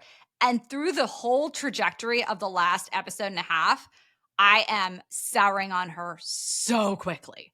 This entitled, egotistical, dangerous liar. Again, like this is 101 of what you would never do and what you're like literally told day one of training. If you do nothing else, don't do this. She just keeps doing things that like are fireable offenses left and right. And she does have that almost like Mike from Suits quality where she is very smart. She is very good at stuff with the markets and all that. But she's objectively unethical in like every single thing that she's doing. So back at the recruiting event, one of the things that's funny is you see this like random person come up and just start stealing stuff, which is like a very almost like college thing. Yeah, like stealing the swag. Oh yeah, it's a college thing. Not me here with my Citadel coaster that I've been using for like 2 years that I stole from a drinks event. Oh yeah, but I feel like it's a different reason for stealing. Like, not like I actually need this coffee mug to drink out of. Yeah, that's really more. It's one of those things that we talked about how like we would steal toilet paper from like. Well, maybe that's just me. You, not we. No, I am not part of that. You're like I'm not.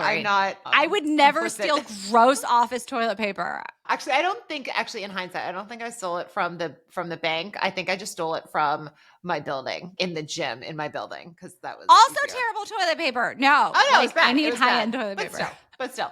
Okay, so they're back at this again. I don't know why they call it the drive. Basically, it's like a recruiting event. And so Robert looks and he goes, "Were we that cunty?" Like referring to the girl who was being an asshole to Yaz. And she was just like, "This job requires a bit of cuntiness." And then she just says to him, "I don't need you to speak for me." And Robert was like, "I wasn't." And she's like, "Anyone who calls himself a male feminist is usually the villain." And he basically laughs. Like, "I never made that claim."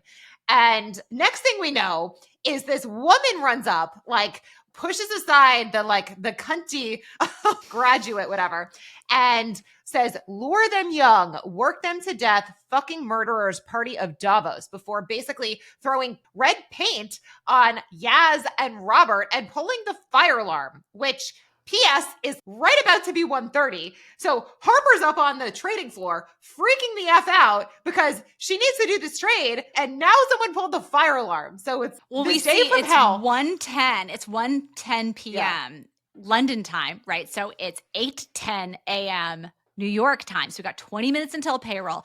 And Eric is like, everyone stay put. We don't want to miss any trades around the number. And this used to happen, by the way. So if there was a fire alarm that was usually just a test, we'd often be notified in advance. I mean, like I started on the trading floor 4 years after 9/11. Okay. Yeah. And I will say this, it did get to the point by like 2010, 2011, 2012, where the fire alarm would go off and no one would get up. And I'm sorry if there was not a prior alert that it wasn't a drill. I was out of there and I was going down the stairs. And I will say this, you see some people putting reflective jackets on as they are leaving in this scene. That detail is very, very accurate. Within the trading floor, they ask people to volunteer, or they volunteer you if you are like a strapping male, basically, to be the point person in an emergency. I think my husband was one of these actually, because he's a tall dude, and they were like, everyone will be able to see you. So they have these like reflective jackets, funny. And during the drills, they have to organize people into the stairwells and stuff. I will say that my husband, he also worked for a hedge fund, and the fund that he was at, it was so funny during COVID, they all had like essentially survival bags under their desks. So you, me, my husband, that we're all 06 graduates. So we had started, again, it was like 4 years after 9/11, or 4.5 years after 9/11. And a lot of the people that we worked with obviously remembered that time because it was a huge fucking deal. And his boss was kind of a prepper too, which I know your husband is kind of a doomsday prepper as well. But yeah, so they all had these doomsday bags. And when COVID happened, my husband went and got some of those bags. So we had masks that we could wear because we were living in New York City. During the mask shortage early on. Yeah. Wow. But yeah, so that's such a good point. But by like 10 years out, people wouldn't get off the trading floor. People wouldn't move. And you see Harper sitting there. Everyone like gives Eric shit. Finally, he's like, fine, I'll get off the floor. Daria explicitly goes, it's not worth being burned alive for a client. But Harper's like, you don't understand. I literally feel like I'm being burned alive right now. Everything could not be more awful, right? So they go outside. She vapes another vape or whatever. I don't know like what the terms are. And they come back. And she makes it back just in time. It's like 1:29 or something like that. There's this funny line. Eric basically, as they're walking in, Eric says to Harper, "What are we looking for?" And she goes, "Labor." And he's just like, "Duh!" Like she's just so fixated. So next thing we know, Duncan calls up Harper and says, "I know you lied." He says, "I called up Aubrey." And she goes, "You're middle office. You shouldn't be calling clients." Which is true. Middle office would not directly call the portfolio manager. It would have to be a very special relationship where he had a pre-existing relationship with the portfolio manager. It would be a middle office to middle office conversation, or it would have to go through like 10 layers of junior people before he ever got Aubrey on the phone. Yeah. So in response, he's like, "What are you doing?" And she replies, 15 seconds. The report's going to be soft. We're going to be in the clear. And Duncan's like, "You can't trade your way out of this." So NFP, it does miss, right? Just as was expected. The trade goes in her favor. Well, it comes out at 120K. So it's an even bigger miss than they've been calling for. They've been calling for 100,000 jobs miss. It is a 130,000 jobs miss. Sterling explodes against the dollar, and you start watching the P&L on the trade go less and less negative. Then it gets back to flat, and then it's positive. First of all, the second it's flat, you're like, hallelujah, right? Then it's plus 10K, plus 30K, plus 35K, and you're like, what are you doing, right? And she's super greedy, and she's super cocky, and all of a sudden you start to hear shouting from Eric. And a bunch of hedge funds are coming in to fade the move. Eric's shouting that they're all buying dollars. And so this is exactly what I meant earlier by buy the rumor, sell the fact. And by the way, all this comes back to little Yasmin's trade idea being right of short cable. But anyways, so you might see that big move right off the number, and some people might use that for entry levels into whatever trade they'd been trying to put on. If everyone thinks you should be short sterling against the dollar, that big move right off the payroll report is a great time to put on that trade. So people are probably opportunistically selling, and that tracks with a bunch of hedge funds selling. So this is a classic thing that would happen. And so, of course, Harper, in shock, watches the trade go from positive 35 or even maybe more. I didn't catch every single print. All of a sudden, it completely collapses in the opposite direction, and she goes from up on the trade to down $140,000. Duncan is screaming down the line still for her to execute, and she's like, "It's gonna come back. Are you kidding me? Are you kidding me?" At this point, my husband, who's been a trader for a quarter of a century, got up and left the room. And he was like, never ask me to watch this show again. Okay. I can't do it. I'm sorry. This is a Sunday night. I wanted to get a nice peaceful night's sleep. Why are you doing this to me? And I was like, I'm so sorry. I didn't know this was going to happen. I do think that's the most painful episode, although maybe I'm misremembering, but that's the most I'm painful. Really glad that you and everyone else has talked me through sticking with the show. By the way, this isn't the end of the episode. So finally she stops out. She stops out on the trade at down $140K. So brilliant Harper, in her attempt to cover up her lie and her hubris, has snatched defeat from the jaws of victory. She has lost the firm $140,000 and she has lied to everyone about it. If it doesn't register now that she should be fired, I think it does finally hit her. Mm-hmm. And of course, the big irony is that she was right about payrolls. So Rishi suddenly yells as she's accepting the enormity of what happened. He goes, Harper, you won. Okay, and this is something that does happen every single payroll Friday. Everyone bets on the non-farm payroll number. Everyone throws their $20 into a pot because people on the trading floor bet on everything, okay? And the person who gets the closest with their guess, and by the way, we're not all building models like Harper. I'm like, yeah, it feels like whatever, finger in the air. She's won $250 or $250 like, sterling. Well, you're lucky. Yeah. Yeah, exactly. Of course. And it's funny, right? Because in any other context, you're like, wow, 250 quid. This is a great day, right? And thinking about that not even making a dent in the $140,000 she just lost the firm. Yeah. And so we see Harper making a phone call, begging to see someone before the close, but we don't know who that is. Yes. And so meanwhile, back in in the bathroom, after Robert and Yaz had paint thrown on them, they're now in a bathroom and they're trying to clean up. And of course, Robert asks, do you fancy a bevy after work? And she's like, I have plans with my boyfriend, so no. Can he come up with a better line? And he asked that so pathetically. I actually didn't understand that entire interaction with them. I'm with you. I didn't really either. There's something with them. Will they, won't they? That whole drama and suspense that they're building up. But yeah, it was a little bit strange. So romance takes a big backseat in this episode relative to the last one. Yes. Oh, yeah. So then back on the desk, now we hear Theo, who is talking to Clement, and he's like, there's going to be some very happy MDs and some not so happy ones. Lots of people got whiplash. So Gus is basically there, again, looking over, being ignored by Theo again. And Greg has this, by the way, a throwaway line, which I loved, which was, do you think the payroll data considers Instagram models? To which, Jen, you and I joked, I think this was a month or two ago, about Ballerina Farm and fact that they were counting for the non-farm, when they were counting non-farm payrolls, we're like, do you think they count Ballerina Farm? Who basically has 9 million followers and it's this whole scandal, but that's another story for another day. So wait, anyway, I missed the thing about Theo talking about the MDs getting whiplash. What was that in reference to? Clients who put on trades and they were up and then they were down. Basically what happened to Harper, where she thought she was going to make a bunch of money. Oh, got it. So Theo was talking about the markets. Yeah, I assume so. Okay, so then Greg makes this comment. He's like, oh, I have engagement drinks tonight. Maybe if I go to the wedding, they won't invite me. Which, by the way, is such a thing where you have, in your 30s, that phase of life, every single freaking weekend is taken up with a wedding. Everyone's getting married. And in the New York City scene, it's funny how different areas of the country are so different. In some places, if you're 20, you're married. Where in New York City, if you're 20 and you're married, you're a child bride. But in New York City, it's this massive wave, usually between the ages of 29 and 35 is the sweet spot for every single person to get married, which is about where Greg is. And Clement makes this comment. He says, there are very few things more common than a wedding. Richard Branson, skiing in France, and airline pajamas. To which Gus finally pipes in, quit ignoring me. So he's like, well, what's wrong with marriage? To which Clement replies, please tell me you're wiser than that. And so Gus basically says as a response, well, it's legal now, so that's an option, essentially confirming that he's gay. So Rishi in the background, you see Rishi then hand Greg money. So clearly, I don't know if they bet on whether he was gay or whether 100%, they bet on whether 100%. He would come out. But 100% they bet on whether he was gay. That's 100%. Yeah. And the next thing that Greg says to Theo, are you thinking of doing the honorable thing soon, Theo? And Theo's like, well, I mean, I love her, so I guess it's inevitable. Clement says, you're far too young. I went to Jasper Conrad's wedding. Again, I had to look this up. Apparently he's some designer. Was a famous gay British designer.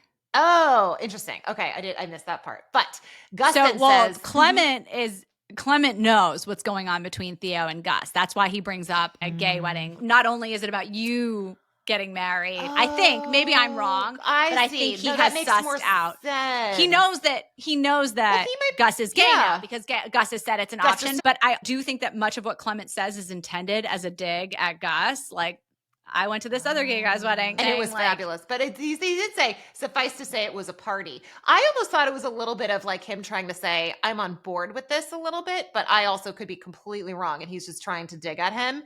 And Gus replies, did you go though? Or is that just another part of your life you're lying about? And so everyone, again, it was Rishi, it was Greg, it was Theo. They all turn around like super awkward. And Clement turns around and then snaps his finger. Gus walks up and he says, you ever speak like that to me again, and I'll put you in the ground. So Gus is not doing that well to impress his boss. I will put that mildly. Gus's relationship is in the shitter. Everything's terrible with Cleo.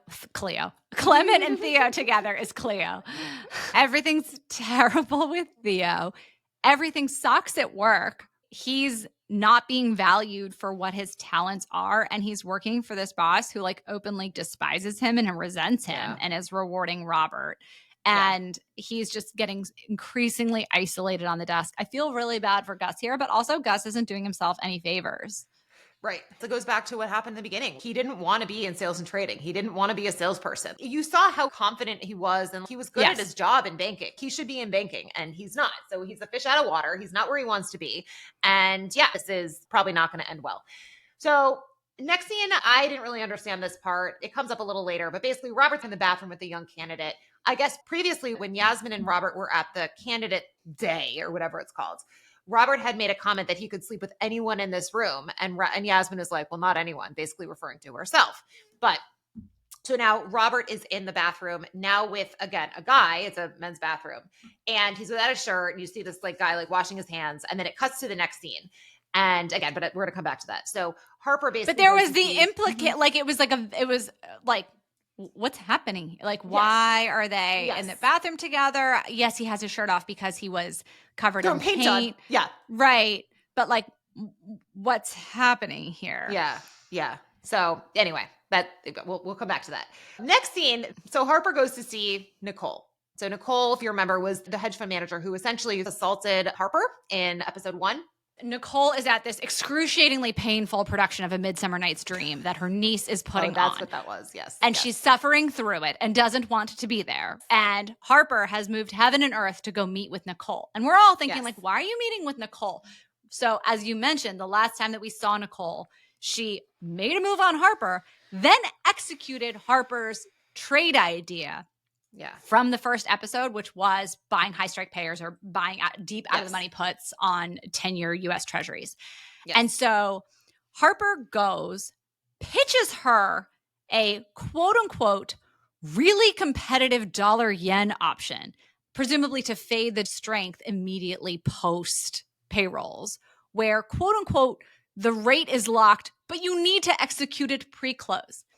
I don't even want to start talking about whatever this trade could conceivably be because this makes no sense. Remember, the fixed income markets are over the counter. They don't close, okay? The futures and equities markets open and close. Over-the-counter options and derivative and cash, they don't close, okay? Right. So obviously there will be reduced liquidity after the close. I don't know what on earth she could be talking about where the rate is locked, but you have to execute pre-close. Like, this makes no sense. So basically she's just like, do this trade and do it now. Well, that's the whole thing, right? I assume she says pre-close because that's probably where the desks like P&L, like it's when they mark their books. Yes. So it's closed. So she cares that it gets done pre-close because she wants it to like be baked into their desk's P&L. But like, again, from the perspective of Nicole, it makes absolutely no sense. Which is why she immediately sniffs it out. Yes. Well, and that's exactly, this is Nicole's verbatim reply. She said, I once had a Lehman saleswoman follow me into the bathroom and try to flog me some MBS. So it's a vanilla currency option that will lose me some money. You either think I'm stupid or you're stupid, and I know you're not stupid. Wait, hang on. We have to break up this sentence into two completely separate issues. Okay, fine. As a former Lehman saleswoman, okay, what they're trying to say here is like, hey, it's rats fleeing a sinking ship trying to sell someone to someone thinking they're the lesser fool. Because mortgage-backed securities were what brought down Lehman Brothers. I'm sorry, but like, no Lehman salesman was like, oh, if you just buy this one mortgage-backed security, that's really going to bail out Lehman, or we're going to trick you into buying this. So true. So I'm sorry, this is lazy writing. I get the analogy, but it's just a ridiculous line. Now, the whole thing that she has sussed out very quickly that either Harper thinks she's stupid or this is a stupid thing to pitch in the first place. She gives Harper the graciousness of saying, I know you're not stupid, but she says, and we're talking about FX trades here, so I love the use of the language. The only real currency a salesperson ever has is honesty. Mm-hmm. And that provokes Harper to come clean. Of course, because every single other person has said this. The immediate thing Nicole says is, well, have you told your boss? Yeah. And when Harper says no, she goes, well, that's your only option. Again, this is a problem with a very, very discreet, solvable solution. Yeah. Anyone on the street watching this is thinking the same thing.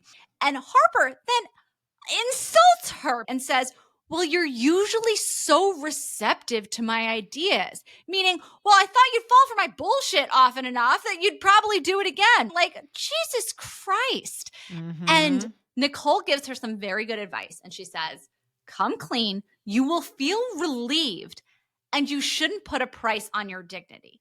Now, okay, shouldn't put a price on your dignity is a very complex thing to say in this situation. It should be, remember, given that she assaulted her. Honesty. Yeah. Right. That's exactly right. But dignity implies something different. I totally agree, Kristen, because to me, that evokes the fact that this is someone who like made a move on her, initiated an inappropriate relationship. So she's basically saying, hey, I'm coming back to, I don't know, like, see if you like kind of still like me. But then actually the camera cut to like her legs. And I was not sure if Harper was going to try to make a move on her back to basically. I thought so too. But then she just gets up and leaves. But they show Harper's legs like shaking. Oh, but that's what I was looking for. I was looking for like a hand touching a leg or something. I thought that Harper was going to try. Yeah. And then they didn't. She basically just gets up and walks away. So then next scene, you see Harper basically on the phone. She's sobbing. She's saying like, I'm going to fire me. I'm so stupid. I don't know why I thought I could do this. And her mom is on the other line. And her mom, it comes out later, is terrible. But her mom's basically her mom seems terrible because she left her a voicemail on her birthday at the beginning of the episode being like, looks like your boyfriend broke up with his new girlfriend. Yes. Like maybe you should go see what's up with that. Yeah. Like also happy birthday to my daughter. Like what a strange voicemail to leave. So I clocked that, but it was just like, again, I know that they're setting something up with her family and the ex-boyfriend, obviously, but that I don't care about that because I just care about the trades, but whatever. Same. But yeah, so and the mom's just like, I don't know what you want me to say, which that's the worst thing anyone can ever say. If you're upset about something and you're talking, you just want empathy. It's like, say something that shows that you are at least feeling or understand how I feel, but no. So, okay. Oh my God, say something. Literally, Nicole, the hedge fund manager, had kinder words for Harper than her own mother does. Yeah. And think about it. Whenever you have a bad day, even if you're the one who screwed up, your true friends or your family are going to be like, we know this isn't you. This isn't you at your best, right? Like you're not a person who lies. Like you need to snap out of it. Go fix this. Go do the right thing, right? Like do the right thing. That's, You just want the comfort. Yeah. So next scene, Rob comes into a bar and like him and Yasmin are wearing, it says Pierpoint 2020 University Open Day shirts because they have paint thrown on them. So they basically are stuck with these like shitty shirts that are swag shirts. So Yaz is there with Seb and clearly Robert didn't expect him to be there, even though she literally said, I have plans with my boyfriend after work, but that's okay. So as Robert comes up and introduces himself, Seb is like, I didn't know Yaz spoke about me, which by the way, like there's a reason that she spoke about him. And he goes, you have some shit in your hair. And it was from the paint. And later Seb was like, well, I didn't mean it was real shit. And it's like, yeah, we know. It just really shows that he's not that smart. Ever. Oh my God. I also Seb think they're trying to paint him as just being dumb. I think they're trying to make him out just be like objectively not a smart person. Yes, so agreed. Seb goes to get a pint and Robert sits next to Yaz and basically says, I hooked up with one of my students, meaning again, that scene we saw in the bathroom. And Yaz replies, like, that's the least convincing thing I've ever heard in my life. Like, I actually do think he might have been telling the truth, although I don't know, but I don't know.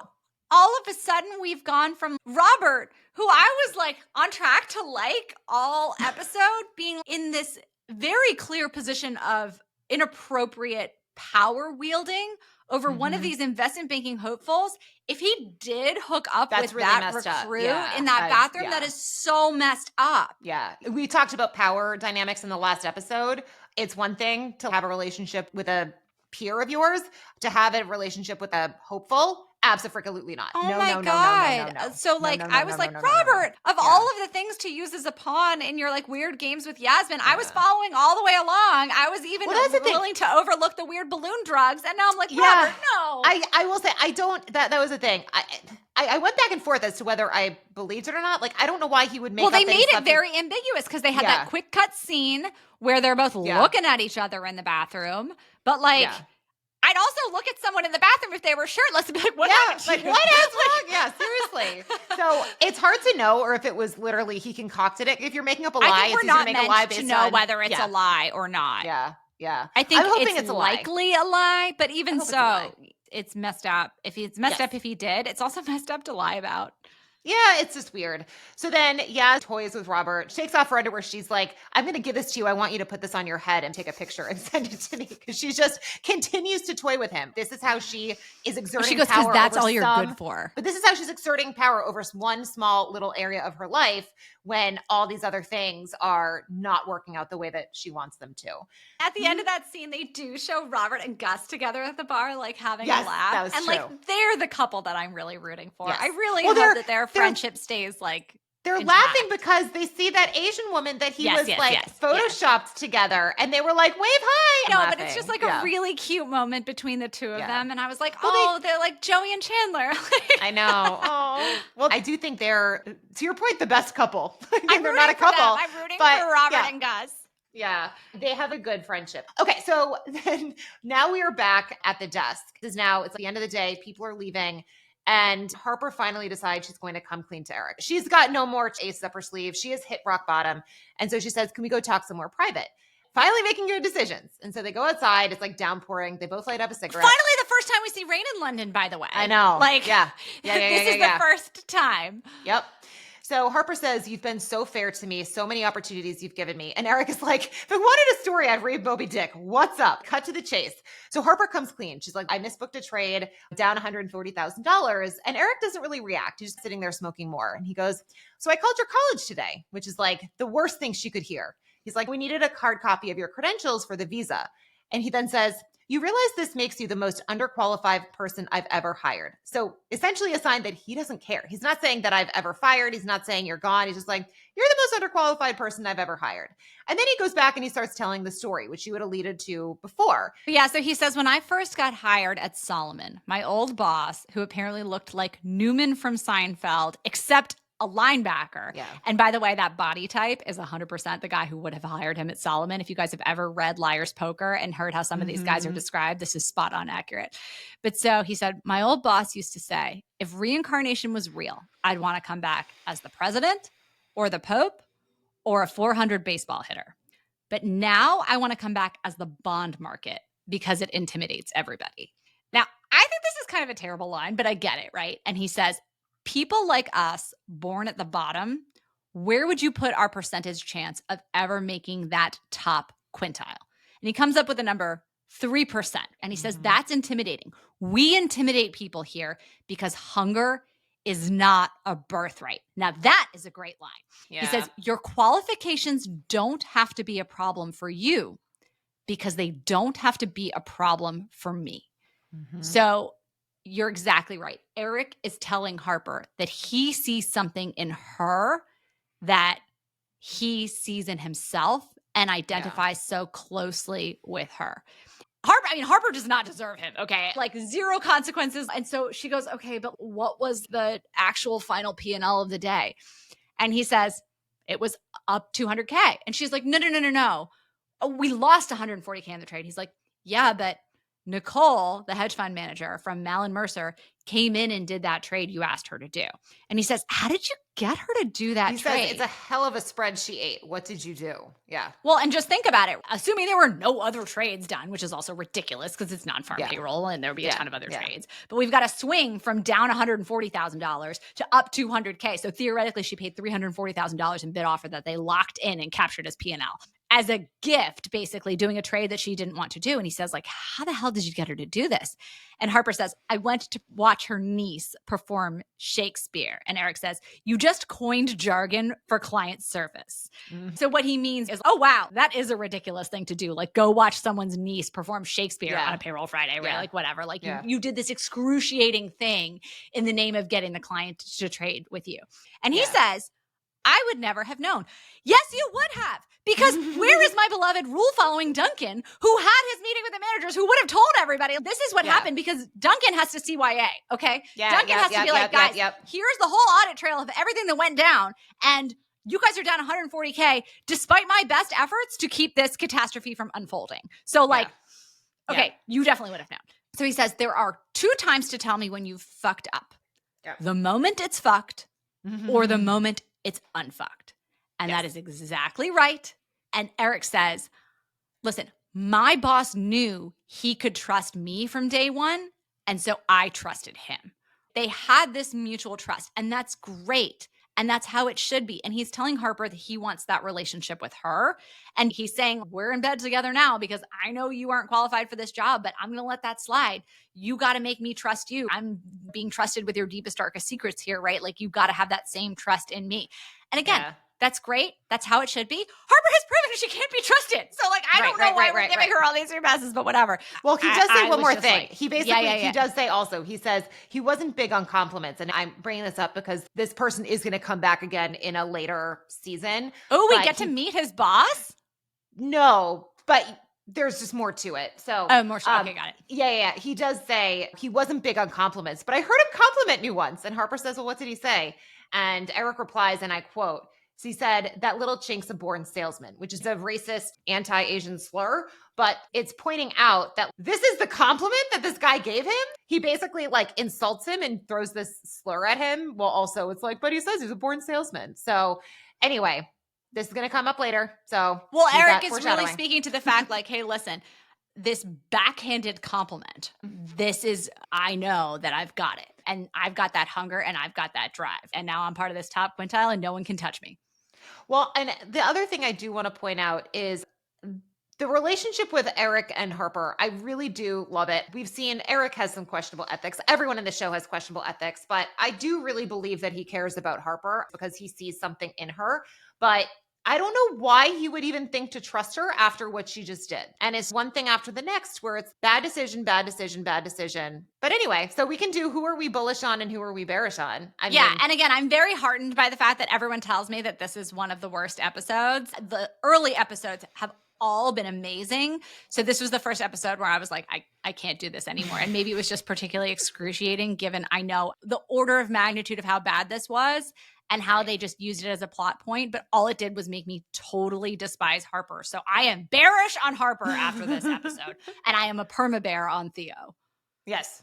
I mean, I guess I'm just going to say bullish on Eric after this episode because I liked how he handled the thing. Even though actually I think he probably handled it bad. I think he probably should have fired her, but I still think he cares about her. And so you see that. Totally. And I do have a glimmer of hope for, I don't know why, it was just that one little laughing interaction between Gus and Robert at the bar. I really have hope for their friendship and I'm bullish on their friendship. I hope they can mend fences after initially competing for Clement's limited affections, especially because Clement just seems to be increasingly emerging as someone who can't really be trusted.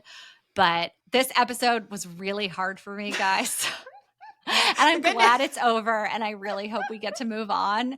I will be watching. So I had watched all 4 of the first episodes twice. So when we join you guys next week, I will be watching episode 5 and reacting in absolute real time. And Kristen has well, you'll probably have the perspective having finished the show by then. Probably, yeah. My husband and I think we're on episode 4 of season 3. And I don't think I'll ever be able to convince my husband to watch the show with me again. John is like, this show is starting to jump the shark into seasons 3, but they still get so much right that there's also the stuff they get wrong is like fun to talk about. So I don't know. I'm still having fun. And thank you guys for listening and being here with us. There is a small chance next week we will be off. We're going to be at the Case Conference in Beverly Hills, which is going to be really exciting. But it does also mean that there is less of a chance that we'll record. So we're going to try. We're going to try to get it out. Hopefully, again, we have our baby podcast. I don't want to like miss a week so soon. But thank you guys, like I said, for being here. And if you can, it would mean so much to us if you would leave us a written 5-star review. As we've said, this is a baby podcast. Any review really helps us in letting people find the show and helping us grow in the rankings. So thank you so much. And we'll see you next time.